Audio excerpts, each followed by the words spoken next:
Hey everybody, it's Carter here at Eastside Restorations in beautiful Vancouver, Canada. We're doing something a little bit different today. We're working on my nephew's wife's car, Amy. She's got a little 2008 Honda Fit and she needs a front brake job on it, so we're going to do that today.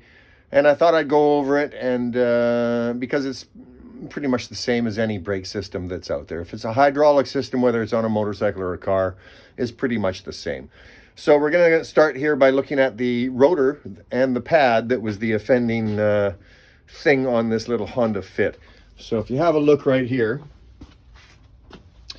you can see that this pad went down to metal on metal. And when she first spoke to me about it, she told me that it was making a squealing noise or a hissing noise. And I asked her, when did it make the noise? And we diagnosed just through talking to one another that it was probably down to the squealer on the brake pad. And it was squealing when she was driving the vehicle. Now, how the squealers work on these pads, and pretty much on any pad, be it car, motorcycle, it really doesn't matter. So here is a brand new pad with a squealer indicator. So what it is nothing more than a tab of metal that sticks out past the thickness of the steel backing of the brake pad, so that when the brake pad wears and there's only maybe 1/8 of an inch left of brake material rather than the steel backing, this tab will make contact with the rotor when it's spinning. And when that happens, this tab vibrates. And when it vibrates, it makes a squealing noise. That's the indication that you need a new set of pads. So don't ignore it. And that's the only thing that makes it work, is the fact that it vibrates. It vibrates when it makes contact with the spinning disc and starts to squeal and make a noise. So in this particular instance, Amy told me that it was squealing and then it stopped squealing, so she thought everything was okay again, and then all of a sudden it started grinding, and then this happened within a couple of days. And when I took the pads apart, this fell out. So it was squealing, squealing, squealing, squealing, and you can see the wear mark on the squealer. And then it couldn't take anymore. I guess the vibration got to it and it just snapped. And it was lying inside there, and when I took the pad out, it fell out. So that's just a little explanation of how the squealers work and why not to ignore them. Okay, so we have a new rotor, new set of pads. Here's the tools that you're going to need to complete the job. You're going to need a hammer, a long screwdriver or a pry bar, a 12mm socket with a ratchet. You're going to need a screwdriver, large Phillips head to get the screws out of there. If that doesn't work, you simply drill them out. You'll need a set of long nose adjustable pliers. You'll need a 17mm socket, a 19mm socket, possibly a swivel to go with that 17mm. Of course, you'll need a jack and a jack stand. Always use both. Jack it up, get it in position where you want it, put a jack stand under it, and leave the jack there as well, so you have both. Then take your wheel off, all right? So we're gonna get the wheel off, and then we're going to show you exactly how to go through replacing this pad, these pads, and this rotor. All right, see you in a minute. Okay, so here we are looking over top of the brake caliper, and this is the rotor, of course, and this is attached to your wheel, so it is spinning when you're driving. And this caliper, this particular brake setup, this is what's called a floating caliper, because it's a single piston caliper, which means that there's only hydraulic pressure being pushed on the inboard pad. So to make pad wear even, they make the caliper float on lubricated pins so that it can slide back and forth. That way pressure is applied hydraulically on the inboard side, And because it's on a floating pin, that applies pressure to the outboard pad and makes the pad wear relatively even. So we're going to start. Some calipers have a piston on the inboard side and the outboard side, and they are mounted solid because you have an even amount of hydraulic pressure from each caliper piston.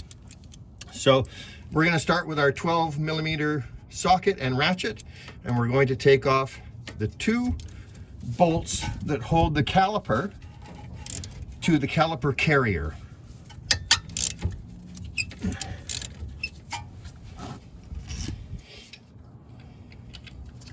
As you can see, it has essentially what is a nut head here, which is a 19. You can just grab that with a 19 millimeter wrench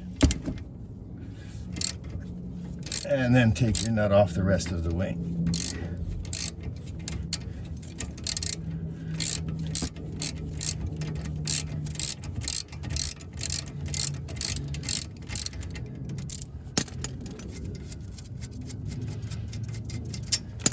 And then do the same on the bottom. You have 1 bolt on the top, 1 bolt on the bottom, holding the caliper to the caliper carrier. Sometimes you have to leave this nut in a couple of threads so that when you undo this nut, the caliper doesn't flop out. Yeah, it looks like this one's going to come out real easy. Okay, so our caliper is disconnected from our carrier, but before we pull it away, I always like to take a long bar or screwdriver and just pull the caliper and make sure that that piston is willing to go back into the caliper. If it's not, if you feel any resistance at all and you also have some high mileage, this is a very low mileage car. So, and that piston went in really nice and easy. So I'm not going to do the hydraulics at this time. This is the first brake job for the car, so we're going to just do rotors and pads.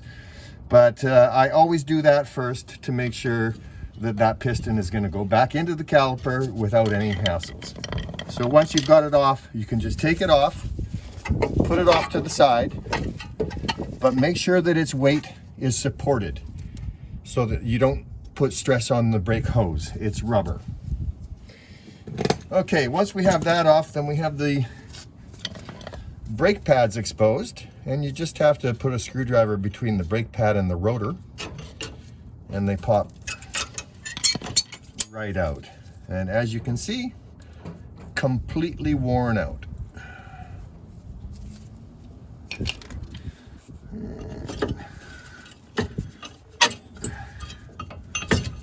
Pop this one out, and worn out almost to the squealer, not quite.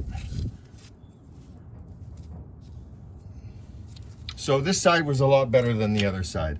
So now you can see that you have your caliper carrier, and your pad carrier is still bolted down to the front spindle. So if you want to get this rotor off to replace it, you have to remove the caliper carrier. That's where your 17 millimeter comes into play. There's 2 bolts back here. If you have the luxury of a gun and air, it's always nice. If you don't, you just get yourself a 1/2-inch drive ratchet with a 17 millimeter socket, and they usually come out pretty easy. And there it is. So now, I mentioned earlier that the caliper has to be able to move back and forth on this caliper carrier, and that means that these pins are lubricated. So you can see that they are still moving pretty good, which is why we had pretty good pad wear on this car. The caliper wasn't seized, the pins weren't seized, so the pads wore evenly. Even though they're not seized and they're moving okay, we still take them out and put some more lubricant on them. The lubricant we use for this is a brake caliper lubricant. It's a silicone-based lubricant rather than a petroleum-based lubricant, because the seals and the rubbers inside this caliper that these pins ride on are not the type of rubber that is resistant to petroleum. So if you use a petroleum-based lubricant like a grease, an axle grease, anything like that, the seals will swell up that these ride on and the pins will seize. So you always use a silicone-based lubricant. And you just put a little bit on your pin, spread it around, put it back in. See if you can do it without losing a whole bunch of it to that dust cover, and spin it while you're putting it back in. That will push the air out. Otherwise you push down and it just pops right back out. So spin it while you're putting it in. That will push the air out as you're going in. Otherwise the lubricant will make a seal and it won't want to go in all the way.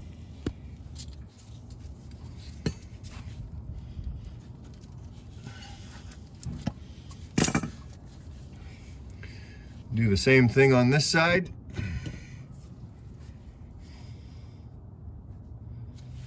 We're on the lower one, I should say.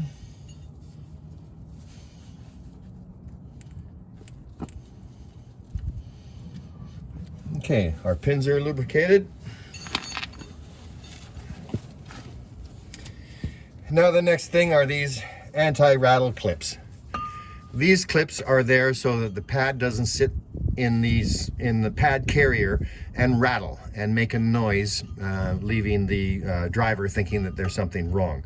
So these are anti-rattle clips, and they give new ones with the pads.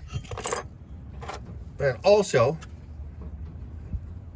sometimes the pads have a little bit too much powder coating or paint on the edge that goes inside that caliper carrier, and you have to file that paint off to get a nice smooth surface that moves nicely in the carrier.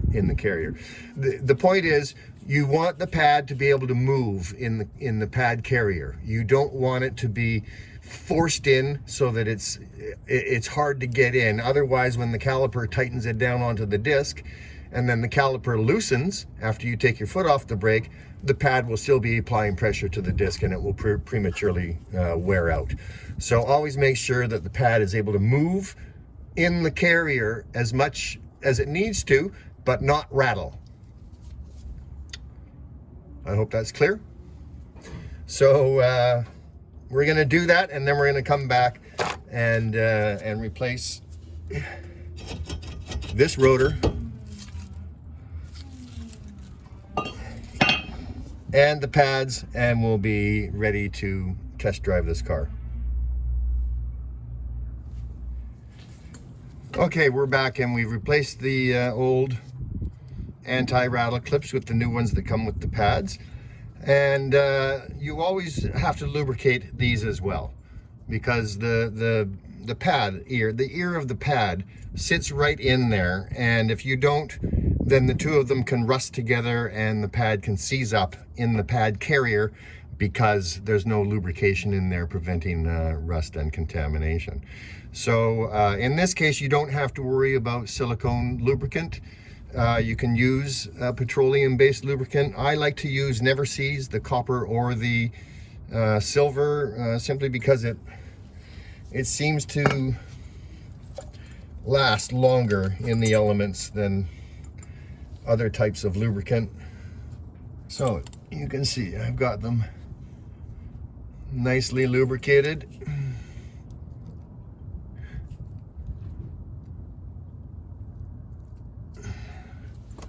With some silver Never Seize. All right, we're gonna throw this rotor on here now. But before you do, you should always clean up all of the rust that's on the hub where the rotor makes contact with it. And also, it doesn't hurt to lubricate the inside of the new rotor and this flat surface here that makes contact with the hub. That way, the next time someone does a brake job on it, the rotors aren't going to be seized onto the hub with rust.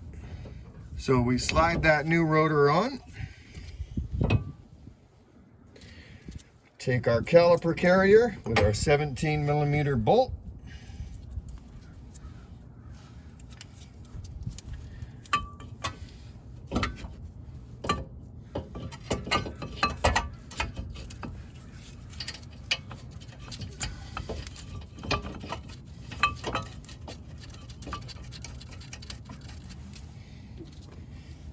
Take our second one.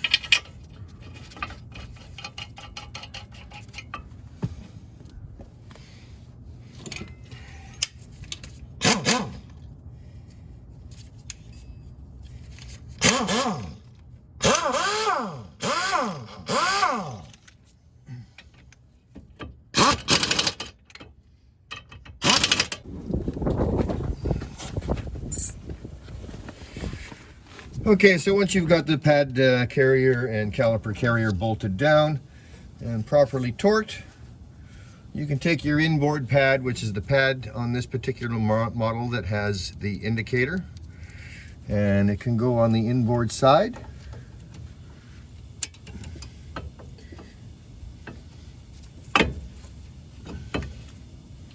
It is kind of tricky to get the anti-rattle clips out of the way.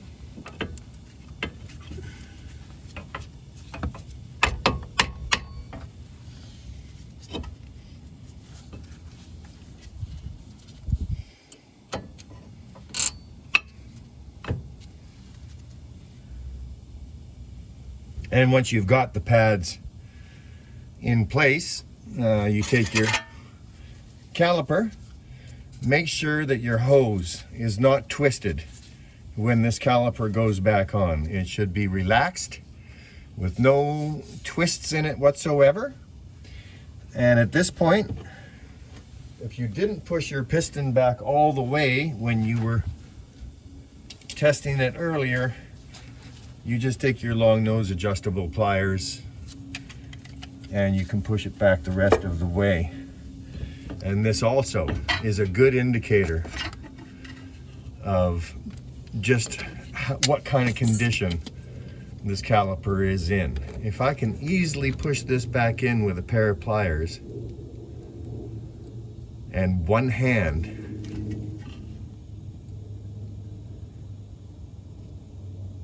then that's still a pretty good caliper.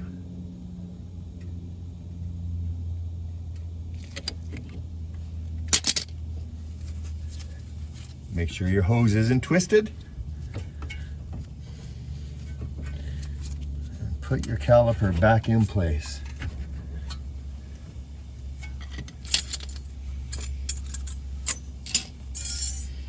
Take your two caliper mounting bolts.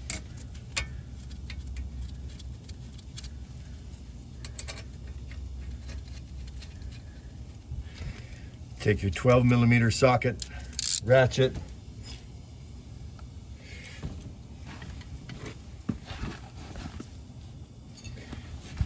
and 19mm wrench.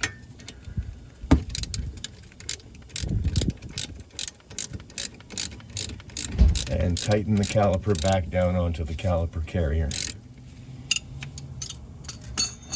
Okay. Now we have our caliper mounted to our caliper carrier. Our caliper carrier is mounted to the spindle.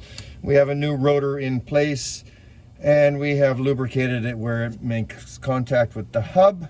The caliper carrier is properly lubricated for the pads. It's properly lubricated for the caliper slides. And our brake job is done. Last thing, always remember, when you push a piston back in a caliper, you're going to have to pump that piston back out with the pedal, the brake pedal. So don't drive away from your brake job without pumping the pedal and pushing the pistons back out the small amount that they have to come out. Otherwise, you could be driving down the street, have to apply your brakes, and the pedal goes 3/4 of the way to the floor and you slam into another car. So always pump the pistons back out with the brake pedal and you're on your way. All right, next time we'll do some hydraulic work and we'll bleed the brakes so that we can go over that as well. Have a great day. All right, and you can't call yourself a brake mechanic if you don't look at the rear brakes as well after doing the fronts. We had a problem with the front brakes, so we repaired that problem, and then at the same time we look at the rear brakes and make sure everything is okay back here. On the rear brakes, front brakes are disc brakes, and as you saw, they're called that because the part that spins and attached to the wheel is a disc. And these are drum brakes because the part that spins with the wheel, that the brake pads or shoes rub up against to slow the vehicle down, are shaped more like a drum. So these are called drum brakes, and they consist of two brake shoes which are pushed against the spinning drum, the inside of the spinning drum, by this hydraulic cylinder here, which is called a wheel cylinder. There's a piston on either side that pushes against either brake shoe. And the only thing we really need to check on these is to pull back the dust cap and make sure that there's no brake fluid in there. If you see brake fluid between the cylinder and the dust cap, that tells you that the seal inside is leaking and the cylinder needs to be replaced. In this condition, they are excellent. No leakage whatsoever. We still have about 50 to 60% left on the brake shoes. The springs are looking in good condition. They're all in place, no problem there. The drum surface looks fine. So we will put this back together. This is very normal. Most vehicles like this, the front brakes do about between 70 and 80% of the braking. So it's very common to go through two sets of front brakes before you even have to touch anything on the rear. And that's the case on this vehicle. So we're going to button it back together and we'll send her on her way.